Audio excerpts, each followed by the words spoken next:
साथियों का बहुत बहुत आभार, धन्यवाद। आप सदैव हमारे विचारों को हिमाचल की, देश की जनता तक पहुंचाने में हमारा सहयोग करते हैं। हम उसके लिए पार्टी की ओर से आपके आभारी हैं। साथियों, जैसे जैसे चुनाव आगे बढ़ रहा है, वर्तमान प्रदेश की सरकार, उसकी बौखलाहट, उसकी परेशानी वो सामने आ रही है।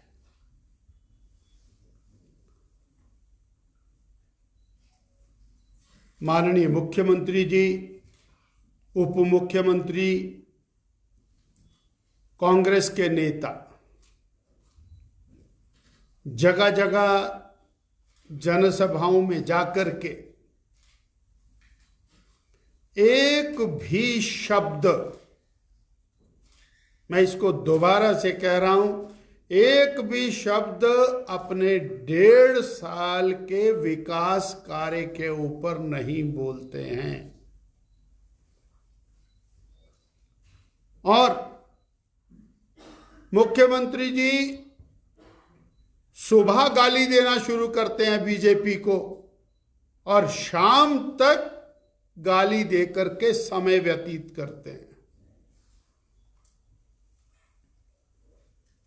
2022 में कांग्रेस की सरकार, सुखविंदर सिंह सुक्खू जी की सरकार सत्ता में आई, पहले दिन से गाली देना शुरू किया बीजेपी को। बीजेपी ने खजाना खाली रखा, इसलिए हम कुछ नहीं कर सकते, गारंटियां वारंटियां सब बाद में होंगी या नहीं होंगी, परंतु खजाना खाली है। जब जनता ने पूछा खजाना खाली है, बीजेपी वाले तो काम कर रहे थे, तो 3 महीना हिमाचल की जनता के ऊपर कर्ज चढ़ा दिया बीजेपी ने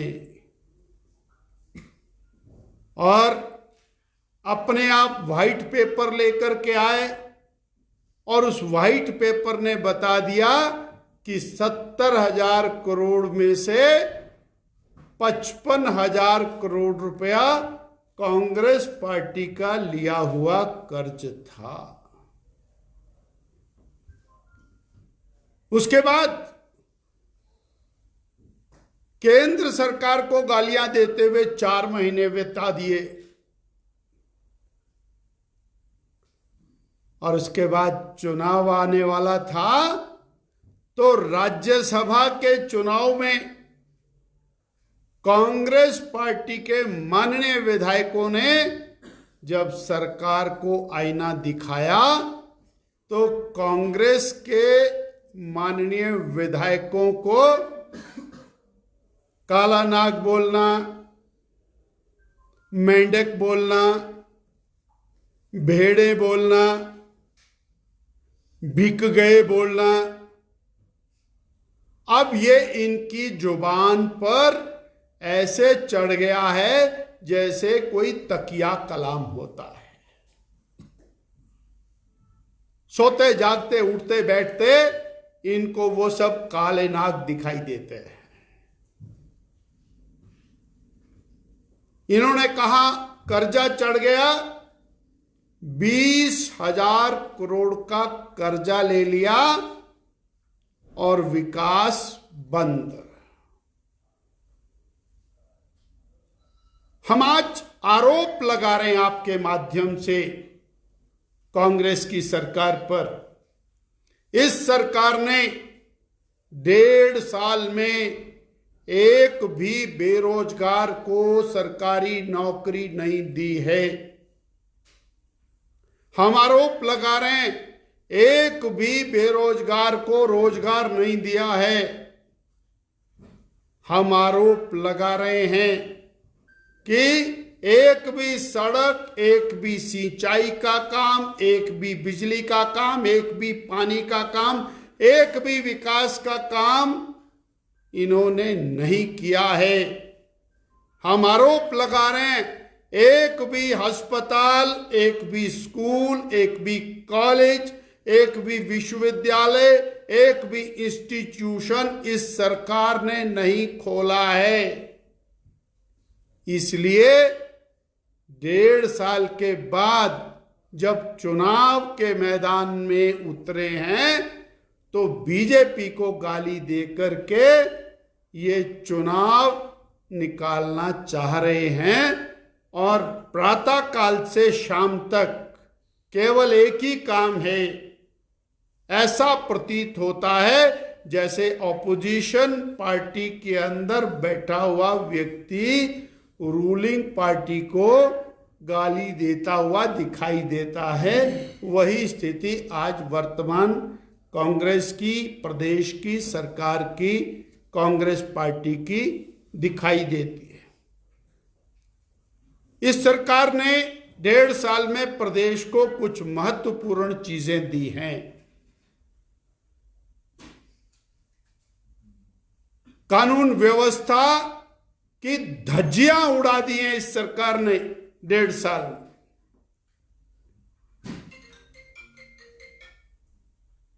बलात्कार का क्रम रुकने का नाम नहीं है। शिमला के अंदर अबोध बालिका के साथ हुआ कुकर्म प्रदेश के अन्य हिस्सों के अंदर महिलाओं का उत्पीड़न, और जब इस तरह की घटना होती है उसको वर्तमान कांग्रेस की सरकार, मुख्यमंत्री जी, होम मिनिस्टर के नाते भी हवा में उड़ा देते हैं। यह कोई राजनीतिक विषय नहीं है। चंबा में दलित युवक की नृशंस हत्या होती है, उसके टुकड़े कर दिए जाते हैं। आज 1.5 साल के अंदर भी मुख्यमंत्री जी को वहां जाकर के संवेदना व्यक्त करने तक का समय नहीं मिला उस दलित युवक के परिवार से मिलने का। हत्या हो रही है, फायरिंग हो रही है, डकैती हो रही है, लूट हो रही है, महिला उत्पीड़न हो रहा है, महिलाओं की सरेआम बेइज्जती हो रही है।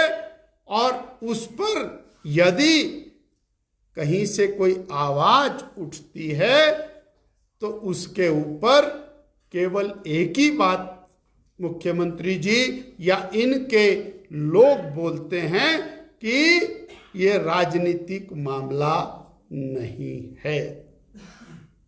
रामपुर के अंदर पिछले कल एक हमारी बेटी निकलती है घर से और उसका निर्वस्त्र शव प्राप्त होता है। अब बताइए, इसके ऊपर कोई रिएक्शन नहीं है। शिमला के मामले पर रिएक्शन नहीं है। हमीरपुर के अंदर मुंह काला करके बहन को बाल काट के घुमाया जाता है, मुख्यमंत्री जी के अपने गांव में घुमाया जाता है, और ऐसा कोई जवाब नहीं है। अर्थात बिगड़ती कानून व्यवस्था इस सरकार की सबसे बड़ी देन हिमाचल प्रदेश को है। 2,500 से ज्यादा मामले 1.5 साल के अंदर नशे के रजिस्टर्ड हुए हैं, 2,500 से ज्यादा, जिसमें सर्वाधिक सिंथेटिक ड्रग्स के मामले हैं। यानी ड्रग माफिया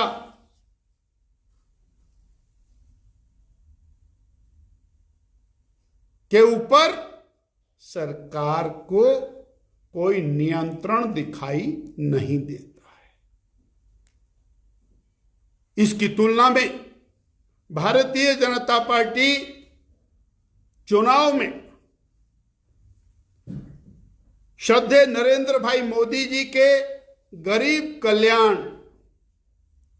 महिला सम्मान, युवा उत्थान और किसान कल्याण के इश्यूज को लेकर के जनता में जा रही है। जहां भारतीय जनता पार्टी ने 80 करोड़ गरीबों को निशुल्क में राशन दिया, अगले 5 वर्ष गरीब कल्याण का ये काम और बेहतर तरीके से जारी होगा। जहां 4 करोड़ गरीबों के पक्के घर बनाए, वहां 3 करोड़ गरीबों के और पक्के घर बनाए जाएंगे। जहां 50 करोड़ लोगों को आयुष्मान भारत के माध्यम से 5 लाख रुपए का मुफ्त इलाज दिया, वहां 70 वर्ष से ऊपर की आयु के हर व्यक्ति को 5 लाख रुपए का निःशुल्क इलाज उपलब्ध कराया जाएगा। और प्रदेश की सरकार और जो सूचियां भेजेगी उनको भी आयुष्मान में शामिल किया जाएगा। रेहड़ी वालों के लिए, फड़ी वालों के लिए, पटड़ी वालों के लिए स्वनिधि योजना, उसका विस्तार किया जाएगा। 10,000 रुपए की सहायता राशि को बढ़ा के 50,000 से 2 लाख तक किया जा रहा है। विश्वकर्मा योजना, जिसमें सुनारे, कुम्हारे, लोहारे, चर्मकारे, ऐसे जो दस्तकार हैं, उनके लिए इस योजना का विस्तार और ट्रेड्स में और राशि के लिए किया जाएगा। रोजगार सृजन के लिए जो हमारी स्वावलंबन योजना है, उसकी राशि को 20 लाख से बढ़ा के 50 लाख किया जाएगा। स्टार्टअप, स्टैंड अप इंडिया, दोनों योजनाओं को उनका विस्तार किया जाएगा। अर्थात जो 11.5 करोड़ किसानों को मिलने वाला 6,000 रुपया प्रतिवर्ष की राशि है, उसको 5 साल के लिए और दिया जाएगा। और साथ ही किसानों को बीज से लेके पैदावार तक विशिष्ट प्रकार की सहायताएं उपलब्ध कराते हुए उनके खर्चे को बढ़ा के आमदनी को बढ़ाने का काम किया जाएगा। ये भारतीय जनता पार्टी का एजेंडा है। और कांग्रेस पार्टी का एजेंडा है बीजेपी को गाली दो और आगे बढ़ो, बीजेपी को गाली दो और आगे बढ़ो। हिमाचल की जनता प्रदेश की इस एजेंडे को ठीक से समझ चुकी है और इसका जवाब 1 जून के चुनाव में देगी, जब 4 सीटें पार्लियामेंट की और 6 सीटें विधानसभा की, और मैं उम्मीद करता हूं 3 सीटें और विधानसभा की भारतीय जनता पार्टी जीतेगी। और ये जो अल्पमत की सरकार है, ये सरकार जहां सत्ता में रहने का अधिकार खो चुकी है, वहीं पर आज तक के हिमाचल प्रदेश के इतिहास की सबसे निकम्मी सरकार साबित हुई है। इसको वोट मांगने का अधिकार भी ये खो चुकी है। मुझे इतना आपसे कहना था। आपने कानून और व्यवस्था का मुद्दा उठाया। ये ऐसी चिंता जब विपक्ष में होते हैं राजनीतिक दल, उसी वक्त रहती है। जब वो सत्ता में आ जाते हैं तो नजरिया बदल जाता है। आपके टाइम में भी, भाजपा के टाइम में कसौली जैसा गोलीकांड हुआ था, गुड़िया कांड कांग्रेस के टाइम में हुआ था, लेकिन आपकी सरकार रही 5 साल तक। पीड़ित परिवार अभी भी हाईकोर्ट में लंबित है, सुप्रीम कोर्ट से होता, उस परिवार को अभी भी न्याय नहीं मिल पाया है। जो संवेदनशीलता विपक्ष में रहती है, सत्ता में आने के बाद उसमें क्यों बदलाव आ जाता है?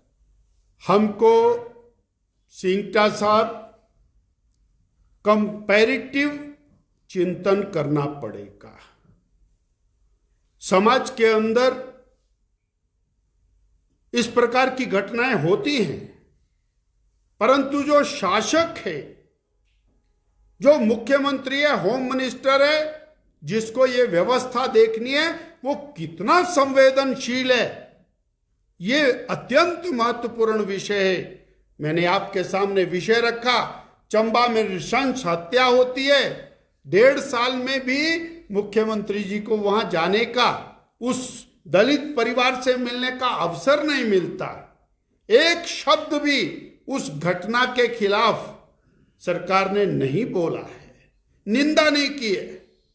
मैंने कहा महिला उत्पीड़न के मामले लगातार बढ़ रहे हैं, मैं उस डाटा में नहीं जाऊंगा। पिछली सरकार और इस सरकार में दुगने तिगने का फर्क है, उसको भी छोड़ दीजिए, परंतु संवेदनहीनता इतनी बढ़ गई कि मुख्यमंत्री के अपने गांव में महिला उत्पीड़न होता है, मुख्यमंत्री जी वहां भी नहीं गए, और उस घटना की अभी तक ठीक से जांच भी नहीं हुई है। शिमला की घटना के ऊपर भी मुख्यमंत्री एज होम मिनिस्टर कोई स्टेटमेंट उनकी नहीं आई है। रामपुर की घटना पर भी उनकी कोई स्टेटमेंट नहीं आई है। बद्दी बरोटीवाला में गैंग फायरिंग होती है, उसके ऊपर भी कोई स्टेटमेंट नहीं आई है। मुख्यमंत्री जी की स्टेटमेंट 3 या 4 बार बद्दी के अंदर फायरिंग हुई है, उसके ऊपर कोई स्टेटमेंट नहीं आई है। कनपट्टी पर रख करके फिरौती लेने के मामले 28 से ज्यादा हो चुके हैं, उसके ऊपर कोई स्टेटमेंट नहीं आई है।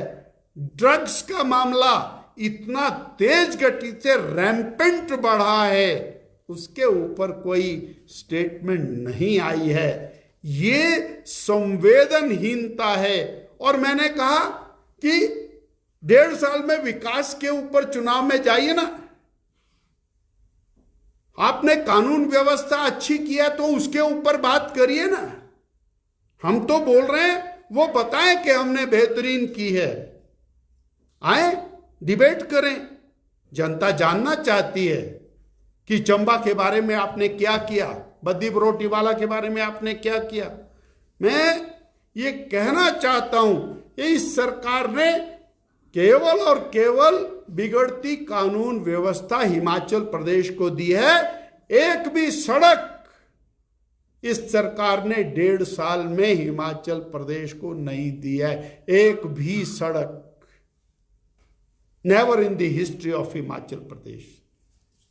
सर सुजानपुर से जो है कांग्रेस पार्टी ने जीत राणा को टिकट दी है, बीजेपी क्यों उनको नहीं मना पाई और क्या लगता है कि बीजेपी को उससे नुकसान होगा?